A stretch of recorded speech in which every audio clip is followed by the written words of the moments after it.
considering that tomorrow is the full moon Poya, the Binara Poya, which is of one of the main events that has happened on that day, was the starting of the, I believe, the Bhikkhuni order, with Mahaprajapati Gautami being ordained.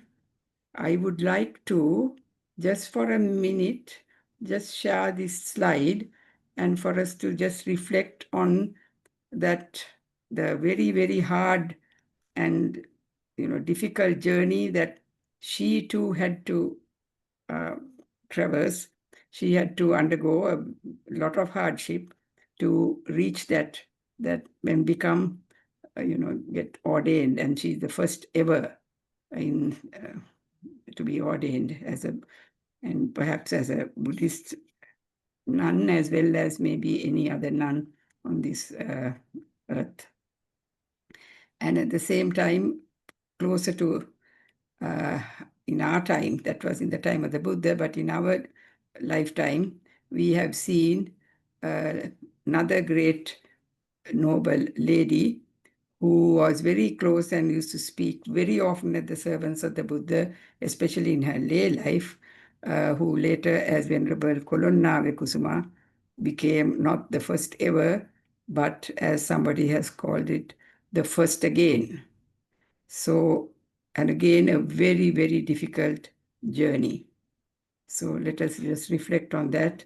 And we are happy that today we have so many nuns, both Siladhara and Bhikkhunis in the world today, and we are very fortunate for that. So now we introduce Ayya Khemaka, who is a resident nun in Amaravati Monastery, which is one of the, perhaps the best Theravada monastery, certainly in the Western Hemisphere. And we are very fortunate to have her speak to us today on sensual pleasures, or Kāma. She has spoken to us before, and all those talks were very well received, and I can see several of the Amaravati followers also who have joined today. And over to you, sister. You'll have to unmute your mic, sister. Thank you. Over to you. Just a second. Namo tassa bhagavato arahato samma sambuddhassa. Namo tassa bhagavato arahato samma sambuddhassa. Namo tassa bhagavato arahato samma sambuddhassa. Buddhang dhammang sanghang namassami. I'll ask permission to speak from the Venerable Bhikkhuni. So once again, thank you very much for extending the invitation to me. I'm very happy to talk to the servants of Buddha assembly again. So the topic being Kāma, or sensual pleasures. I'll just talk about, oh, sorry, you wanted to do a meditation, I'm sorry. Yes. Sorry. So we'll do a bit of a meditation. Right. Meditation is reflection and contemplation. So I like to bring the minds, we are all experienced Dhamma practitioners here. So how we can establish the Dasa Kusala, the 10 Kusalas. So there are 3 from body. At this moment, we are all sitting quietly here, and there's no chance of any bodily actions being wrong. So our bodily actions are pure, no killing, no stealing, no sexual misconduct.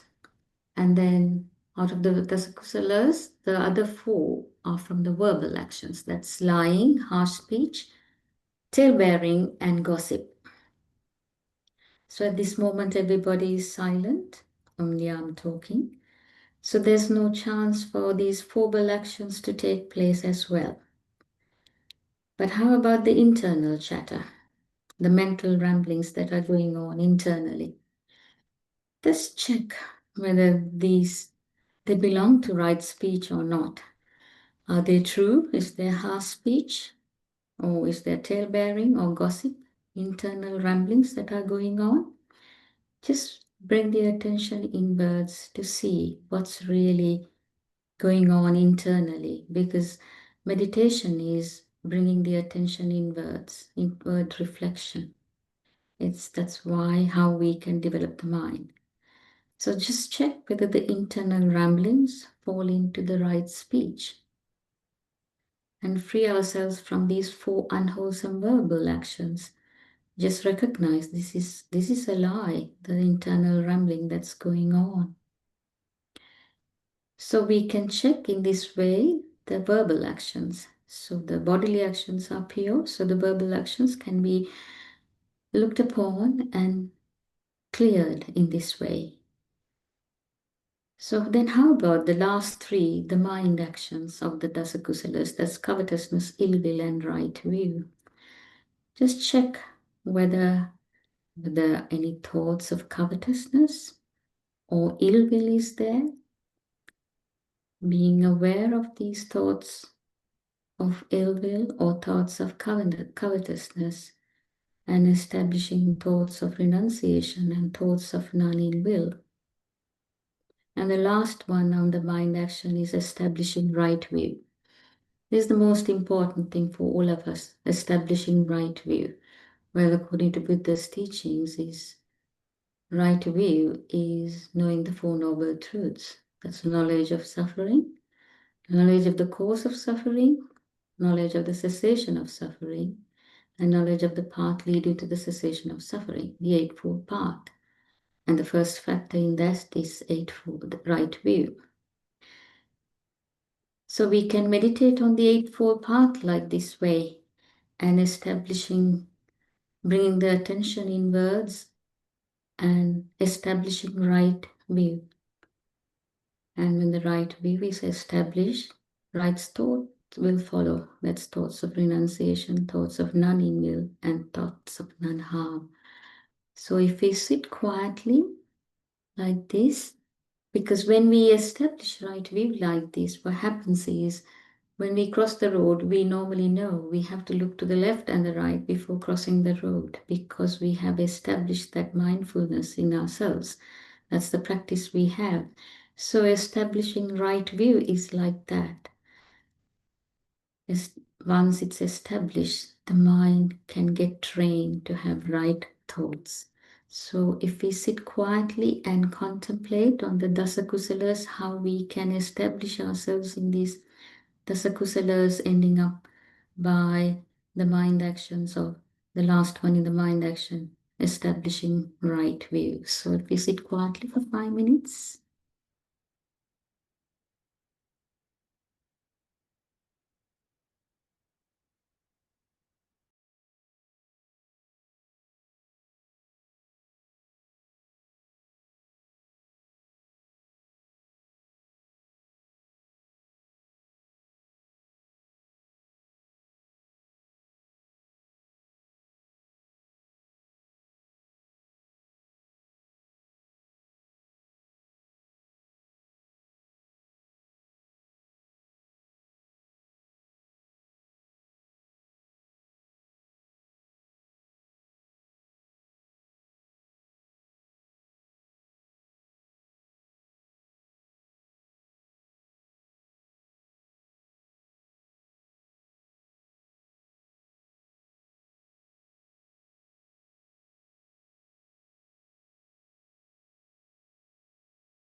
Sadhu, sadhu, sadhu.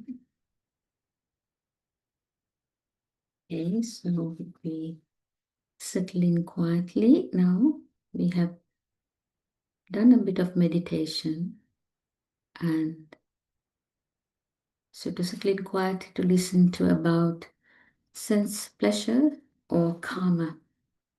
The word Kāma is the Pali word for sense pleasures.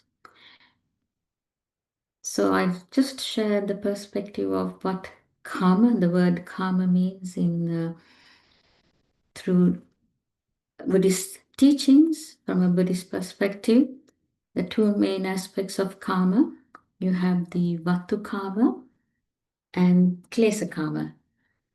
So we have these objects of pleasures through sights, sounds, smells, tastes, and touches. Because the world we live in is created through these five senses to start with. These are external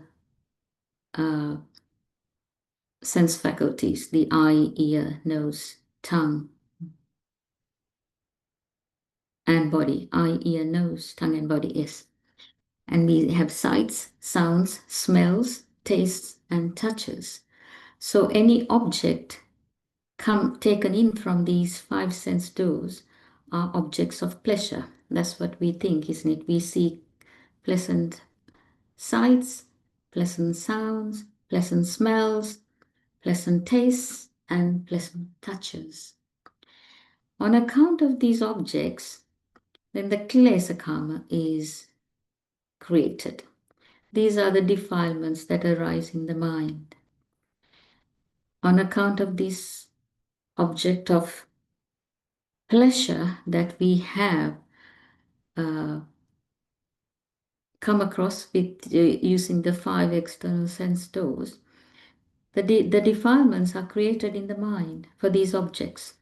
So that's the Klesa Kāma, what arise in the mind on account of this Vatu Kāma, the objects of sights, sounds, smells, tastes, and touches. And we think these pleasures are the ones that will make us happy. So we are constantly seeking pleasures.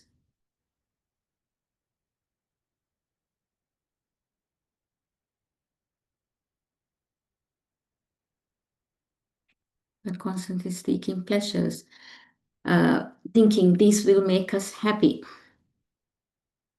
That's what we think. So just think of this process, the process of seeking for sense pleasures. Buddha has explained the true nature of these sense pleasures with the help of many suttas. So if I take there are many suttas that explains sensual pleasures. In many places, he says that sensual pleasures are like borrowed goods.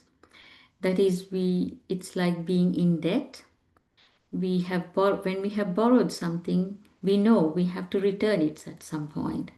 So it's not a good feeling to have that kind of a sense in the mind that this is borrowed.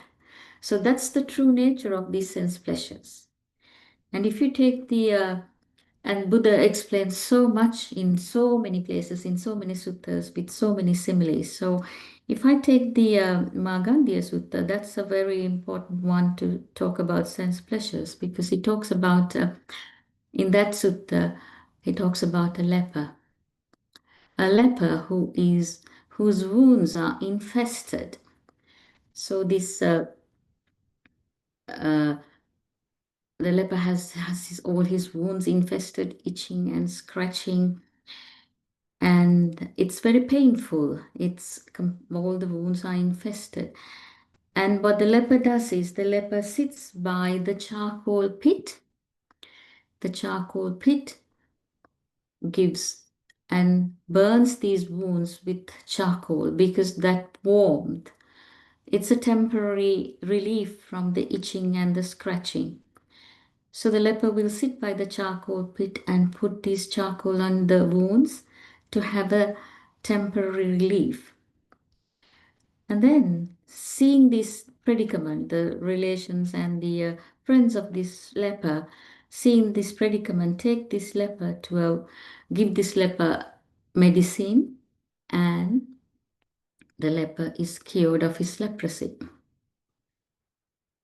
Then Buddha asked in this Magandhya Sutta, it's a very nice sutta Buddha expounded to a Brahmin called Magandhya, because according to their teachings, one has to indulge in sense pleasures. So Buddha was considered as a killjoy, one who doesn't enjoy sense pleasures. And this sutta is explaining, Buddha is dismissing that argument that he is not a one for denying sense pleasures, but he's explaining truly how we get caught into these sense pleasures. So once this leper has been cured by his relatives, when he sees another, he's freely roaming about after being cured, and then a man, two strong men, will drag him to the charcoal pit. But this leper now would not want to go near the charcoal pit, because the leper who's cured now, he hasn't got the leprosy, so he's a cured leper. And he knows that going near this charcoal pit will burn him. So he's trying his level best, he's turning this way and that way to avoid this predicament of these two strong men dragging this person to the charcoal pit, because he doesn't want to be in that dangerous environment. Why is that? Before, when he had leprosy, he was very happy to sit by the charcoal pit and use the charcoal to relieve the itching and scratching he had because of the leprosy, for the wounds that were infested when he had leprosy. But now he's cured, he doesn't want to go near the charcoal pit at all, because he knows that it's dangerous to go near the charcoal pit. He can get burned. He doesn't want to he can fall into the charcoal pit and die. So he knows the danger, and he's trying his level best not to go near the charcoal pit. So the Buddha was saying, Buddha was explaining to this Brahmin Magandhya, when he was a layperson, he had all the sense pleasures, because he's from a family of well-to-do family, so he had all the sense pleasures he could enjoy. He had 3 palaces to live, and he enjoyed all the sense pleasures he could think of. And now, Buddha is saying, he knows, he has understood the asada, the gratification of these sense pleasures, because he has done it, and he knows the danger of it. Now, that just like the leper when he had leprosy, the charcoal pit was meaningful to him, in one sense, to burn his wounds. But now he's cured of his leprosy, he doesn't want to go near the charcoal pit. So in the same way, Buddha said that he has enjoyed these sense pleasures, and he has understood the dangers of it. He has understood the dangers of it, and he has escaped from them. And Buddha said that more than those sense pleasures, what he is enjoying through meditation is far better. He cannot compare the pleasure he is having through his jhanic states, through his meditation, through the mind development. And then he asked, do you have anything to say if somebody has enjoyed the sense pleasures? To the Magandhya, who's very keen to enjoy in sense pleasures, Buddha asked, do you have anything to say if somebody has understood the true nature of these sense pleasures, understood the asada, the gratification and the dangers, and have escaped from them? Do you have anything to say to them? And the Magandhya said no. So that's good if the person has understood in that way. So this is exactly how in Buddhist teachings, anything must be experienced, then know the dangers, and then find the escape. So what's the asada, the gratification of sense pleasures? It's a gradual training, understanding that sense pleasures, understanding the gratification, the danger, and the escape is the gradual training we all have to do. So first understanding the nature of sense pleasure. So just imagine we see an object with the eye sees the object, and then there's the contact, then we get the feeling. And for this feeling only we develop with the feeling, with the perception, we evaluate and we create chetana, manosanchetana, the thoughts around it. But the eye is changing, the object that we see is changing.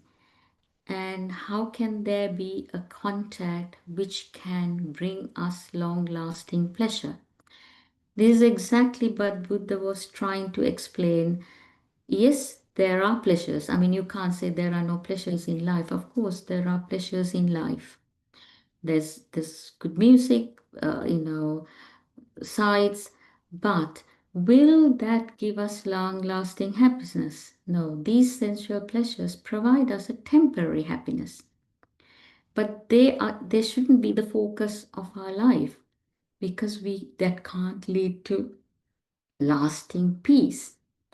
So that we need to go through this gradual training to understand this true nature of the sights, sounds, smells, tastes, and touches, which we chase after all the time in life. That's what we do. But we forget that the I is not changing. Of course, when we have lived 20, 30, 40, 50, 60, or 70 years, only we know that I is impermanent, isn't it? Though we have heard this thing about impermanence, the anicca, it's something very difficult to establish in oneself, because the consciousness is so fast. Each of these sense organs, the sense faculties create this its own domain of consciousness. When the eye sees the object, the eye consciousness arises. And then when you hear a sound, the sound consciousness arises. The eye consciousness can't hear, the sound consciousness can't see.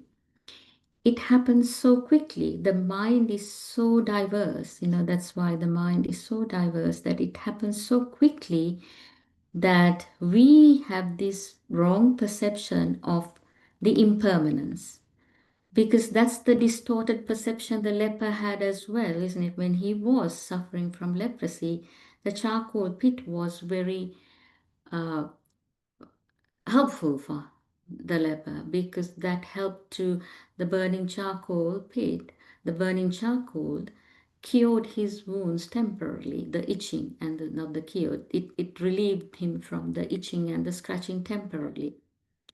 So there was this wrong perception, thinking that the charcoal pit is helpful. But when the leper was cured, he wouldn't want to go near the charcoal pit, because he knows the danger of it, because his perception has changed. Because we have this distorted perception, this permanent perception that everything is permanent. Oh, I can have this tomorrow.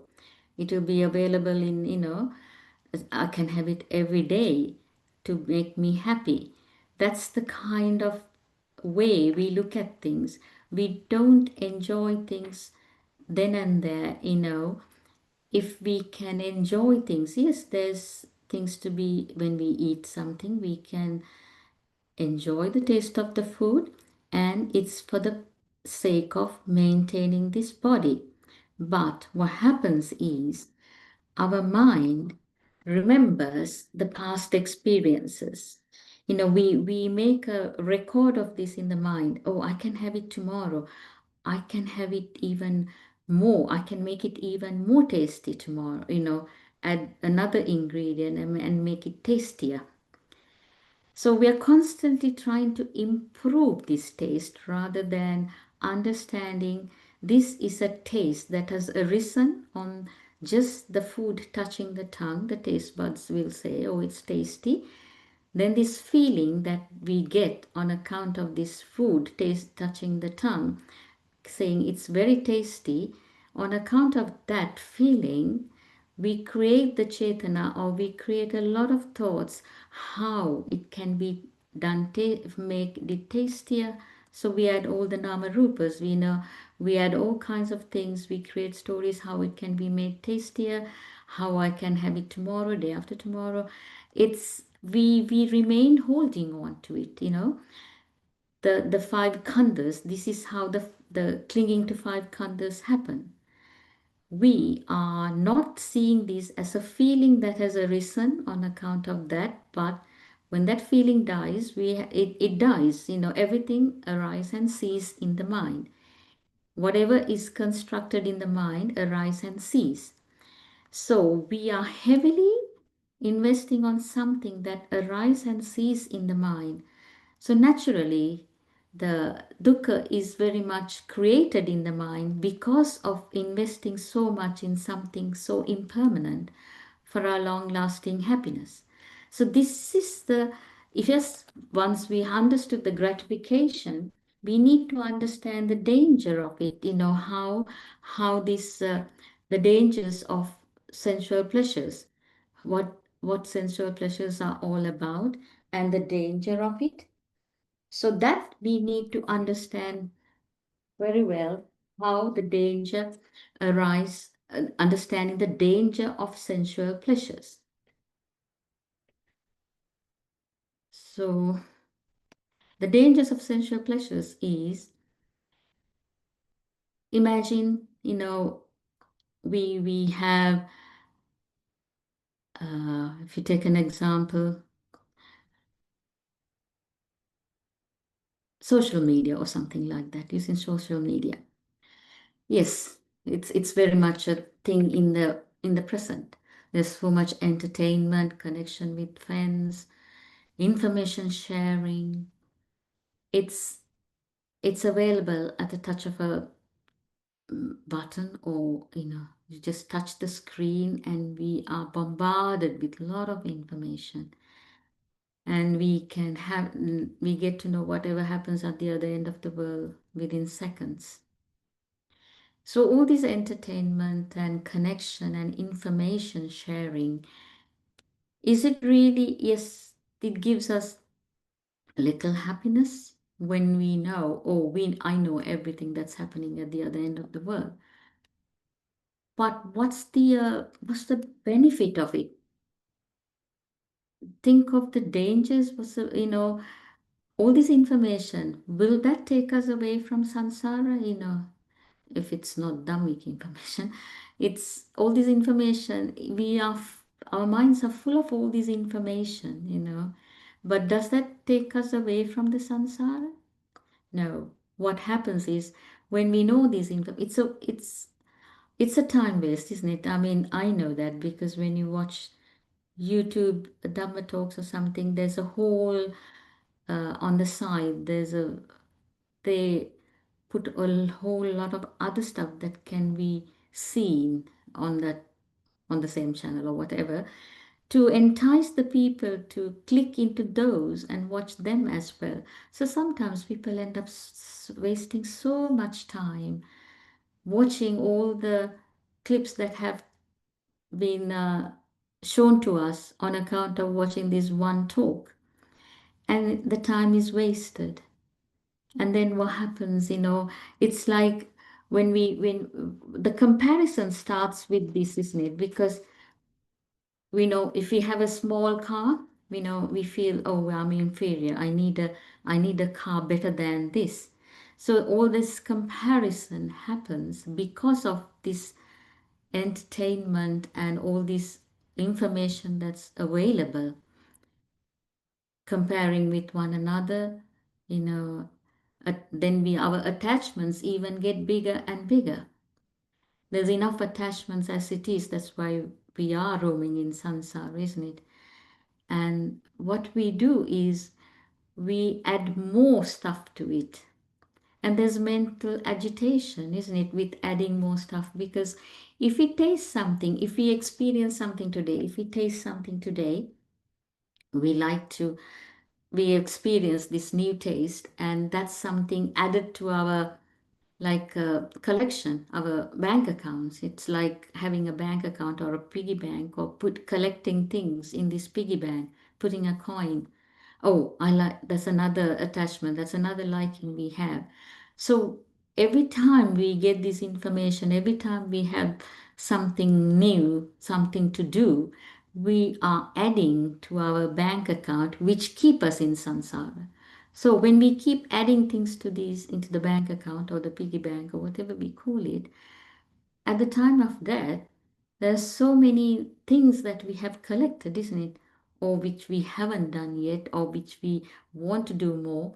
And naturally, at the time of death, all this, the piggy bank or the bank account is full of desires and collections that we have made living in this life. And naturally, we have to come back. So it's best to understand this nature how through form, feeling, perception, mental formations, and consciousness through the five khandhas, how we collect for the next journey, for the journey in samsara.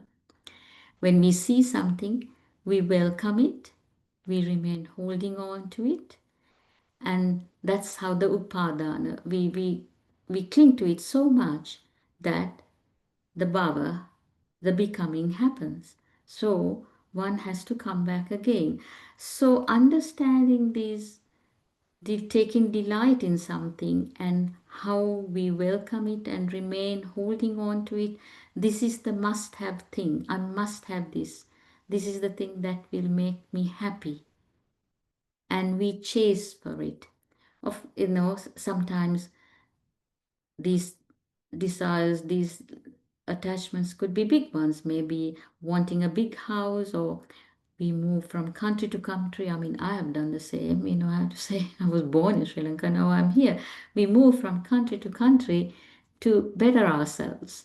So we are thinking, oh, if I do this, it will be better. I will be happier. And we keep collecting on to things. We welcome things, we take delight in things, and we remain holding on to it. And as long as we do this to the five khandhas, the form, feeling, perception, mental formations, and consciousness, we are then the upadana khandha, the clinging to five khandhas.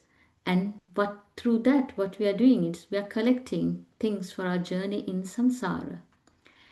And we need to see that danger.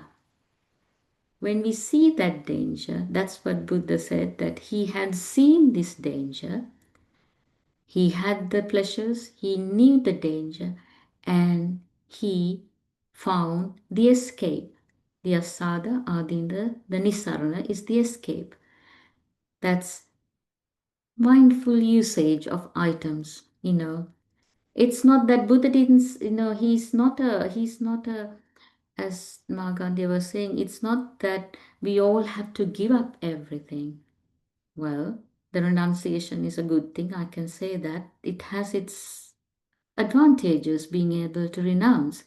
But not everybody has to give up everything uh, to live the life. But knowing the limit, setting the limits, the mindful usage, for the samanas, we have this mindful reflection. We all Buddha said for the samanas is having the four requisites, isn't it? The cloth, the robes, food, shelter, and medicine. When you think of it, for a person to survive, that's all we need: cloth, food, roof over the head, and medicine. And it's such a basic way of looking at human existence. Yes, that doesn't mean everybody has to, but even if, well, people work 9 to 5, I mean, people do 2 jobs, 3 jobs to pay for these things, the extras we need. But to be aware, is it really necessary? The mindful usage, setting a limit. Am I happy being content? Can I be contented with what we have? Can I set limits? Am I using it in a purposeful way without being attached, without creating more accumulations, getting more attachments and collecting uh, in the bank account more coins going into the piggy bank? I want it more and more. So that's the way to escape this long journey we have in samsara, understanding what these five khandhas are doing. These five khandhas are constantly seeing, hearing, smelling, tasting, and touching. And the mind is the repository, isn't it? That's the klesa karma, the vatu karma get us going. That's the sense impingement that comes to these five faculties. And the mind is the repository. Mind churns it away because there's a second contact that happens after seeing the object externally. A second contact happens, remembering how we ate it before or how I have done it before. That whole memory comes to the mind. This memory is constructed in the mind, isn't it? Everything is constructed in the mind. On seeing something or on hearing something, something gets constructed in the mind, the manosanchetana, because if we see an object, of course we get the feeling, oh, this is wonderful, wow, I had it before. That past experience, give it a value, and the mind is wanting that feeling again because we have forgotten the Buddha's teachings that all things are impermanent. That's something we have not established right view. That's why it's so important to establish the right view. As long as we have forgotten the Buddha's teachings, yes, we have heard it from very young age. I'm sure all of us have heard it from a very young age, these teachings. But when it comes to living the life in a practical sense, we are driven by sense desire, sense pleasures. We are not driven by the right view or the Eightfold Path. And that's what's missing. As long as we are driven by sense desires and not by right view or the Eightfold Path or the Four Noble Truths, we keep coming back again and again because we don't see the impermanent nature of the I, the object, and the feeling. And how can we create that same thing again and again? Because, I mean, now we have lived long enough, we know that the taste is not the same, you know, we can't see as we saw, the eyes are not the same, the hearing is not the same, everything changes. So, why are we investing so much on something changing as we speak? Yes, it gives us this wrong sense of permanence, isn't it? Because when we see it again and again, it takes few years to realize, oh, we can't have it again and again because the eye gets deteriorated, the object is aging, the thing we fell in love, I mean, that person is also aging, so the beauty is not there all the time. It takes a while for that to sink in. But if we take into account that things are changing and we are trying to find true happiness in something that is changing all the time, that itself will make us understand, if we can understand it in that way as Buddha explained to us, we will not be attaching to it so much and we will not be investing heavily on it so much as well. The thinking that this will bring me long lasting happiness. So this is the escape route. Uh, this is how we understand the Nissarana, the escape route. Because we do like comfort, we do like convenience, we do like temporary happiness. That's we are hardwired that way. It's not easy to change these habits that has been set on us for being born again and again for eons and eons. So it's a gradual training. It doesn't happen overnight. It's a gradual training, but having that, putting that putting effort to understand the dangers of sensual pleasures, that it's how temporary it is, and we can't focus our life purely to live have last, relying on sensual pleasures. We need to invest ourselves in a spiritual way to understand the teachings and see we have an escape route, isn't it? It's not that we are lost, because Buddha's teachings are available.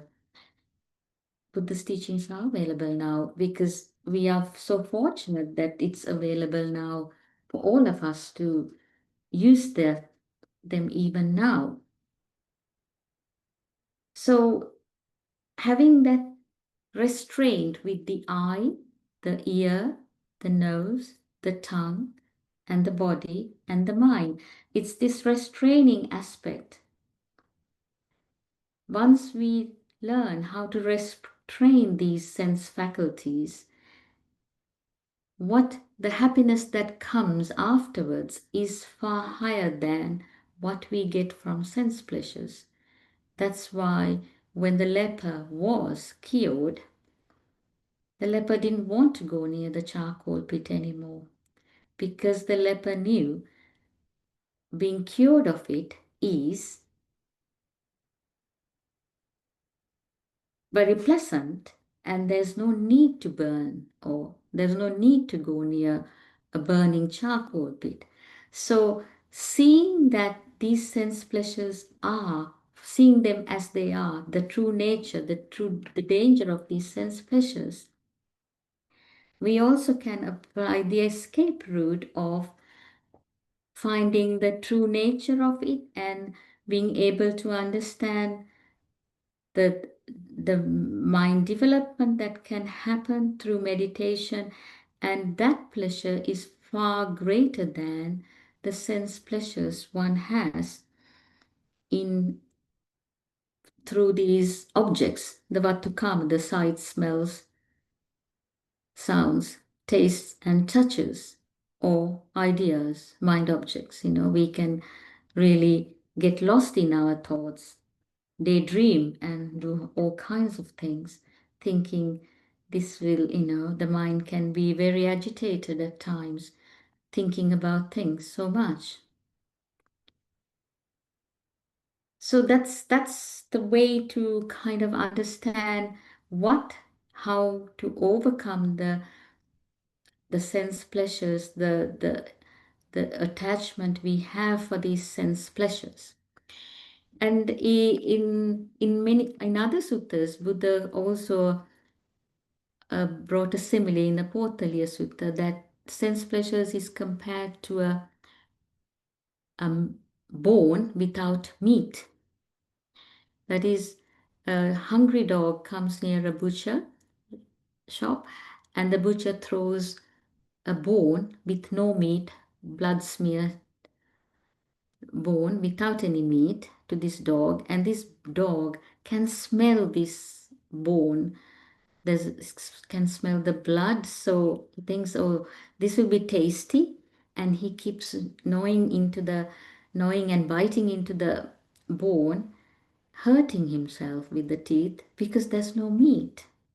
And still, because the dog can smell the blood, and the dog will keep gnawing into the bone, thinking, oh, I will taste the meat, I will taste the meat.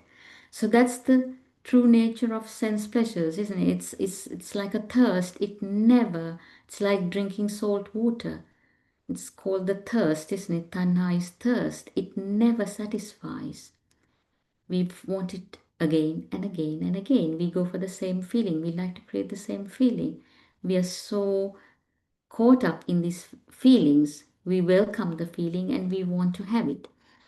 So in this going back to Mahagandhi Sutta, there's another simile in the Mahagandhi Sutta where he explains about the 5 khandhas. He went to say that there's a man blind by birth, and he hears a man saying, "Oh, white cloth is pristine and beautiful." So he just heard this blind man heard this word, "A white cloth is pristine and beautiful."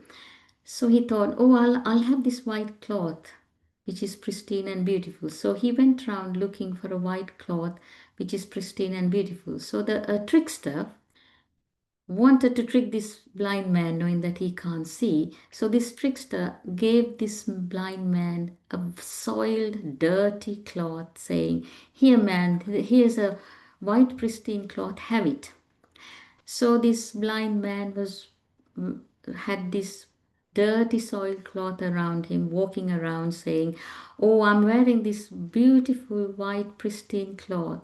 So everybody with eyes could see that this man has been cheated. This blind man has been cheated. So he was walking around with this dirty cloth. So this blind man's relatives and friends also saw his predicament and gave him a lot of medicine and took him to doctors, and then he was cured of his blindness. So when the blind man his eyesight was restored, he saw this white cloth for the first time, the so-called white pristine cloth he was wearing for the first time. And he realized how dirty it is. It's the 5 khandhas are like that. We take so much delight in form, feeling, perception, version of formations, and consciousness. We take so much delight in it. We chase after it so much. And it's like the blind man, when we really understand it, and we think, what is birth? Birth is creating the 5 khandhas, creating the ayatanas, isn't it? Khandhanam patubhao, ayatananam patilabho is jati. When we die, we want to create it again. Oh, I didn't have enough this lifetime. I want more.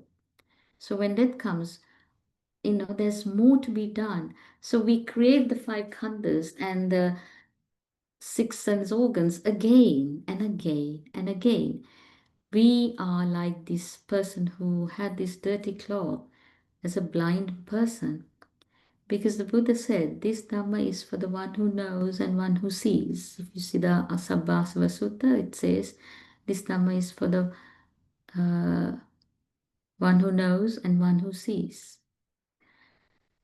If we know the true nature of these 5 khandhas, that is, when the blind man was blind, he was wearing this dirty cloth, dirty white, having this dirty soiled cloth, thinking is a pristine white cloth. But when his eyes were restored only, he realized how dirty and soiled the cloth was. So if we also make the effort to understand the true nature of the 5 khandhas, how impermanent, how unsatisfactory, and how can we call it me and mine? Because when we see something, of course we give it a feeling. This is good, this is pleasant. And then the Chetana, the volitional formations are created. And the consciousness make it me and mine, isn't it? It's my, me, my, mineness. It's like if we are holding on to a stick, there's one end of the stick, and we call it a stick as long as we see the other end of the stick. It's this Chetana, the Mano Sanchetana, said, this belongs to me, this is me, mine, it's my house, my children, my property, everything is me and mine, isn't it? That's how we perceive things. As long as we hold on to this stick from one end and we can see the other end, there is a stick available. So we are holding on to a stick. But if the stick is slowly losing its length, there's nothing to hold on to, yes? There is no stick. So it's seeing that how can you make it me and mine if everything is changing, the feeling is changing, the form is changing, and with the volitional formations, the mano sanchetana, we create a view in the mind: I exist. This belongs to me. This body is mine. That's the the personality view we have. This body is mine. I exist. As long as that view is created through the vijnana, I exist. Naturally, we like to support this me, I, mine business, isn't it? It can be everything belongs to me. And we keep on supporting that I view of wrong view, really. Nothing belongs to us. Even this body doesn't belong to us, does it? It falls ill and die. So, but we create a view in the mind. It's all created in the mind, in the view in the mind. This belongs to me because it's pleasant. It gives a good feeling, and naturally, I need to own it. It's permanent. I can have it tomorrow, and all that wrong perceptions, the distorted perceptions, like the leper seeing the when he was cured, he could see undistorted, he could have an undistorted perception, that is impermanence, unsatisfactoriness, and not me and mine. But as long as we have the perceptions of permanence, permanence, satisfactoriness, and me and mineness, we have the distorted perception of way of looking at things. So, as long as we have this distorted perception, we will be roaming in samsara. So, that's what these sense pleasures do to us, because we get enticed by this feeling, we get enticed by these objects that we see, and the mind is the one that's doing it all. The wrong view is created with the five khandhas. The mind is creating the tanha, the mind is creating the dukkha. So the only teaching that's available, the only mind doctor is our Buddha, isn't it? It's the Lord Buddha. It's only a Tathagata who teaches us how to train the mind. And it's so valuable to have those teachings available to us, to be able to train the mind, to be able to see things, understand. There's so much of teachings, whether it's the dependent origination or the Four Noble Truths or the Eightfold Path. It's that right view needs to be established to be able to see this true nature of things. And once this right view is established, naturally the right thoughts come. We don't have thoughts of attachments, we have thoughts of renunciation, knowing that the true danger and the escape. We have unseen the danger and we know the escape. So the right thoughts will follow. And we can live allow according to the Eightfold Path, then right speech, right action, right livelihood, right effort, right mindfulness, ending up with right kind of concentration, the Samma Samadhi. So the mind is not agitated, mind is concentrated, and there is peace in the mind because we started with the right view. So I'd like to end the talk here because I think I have spent enough time speaking about the sense pleasures. And thank you for your attention.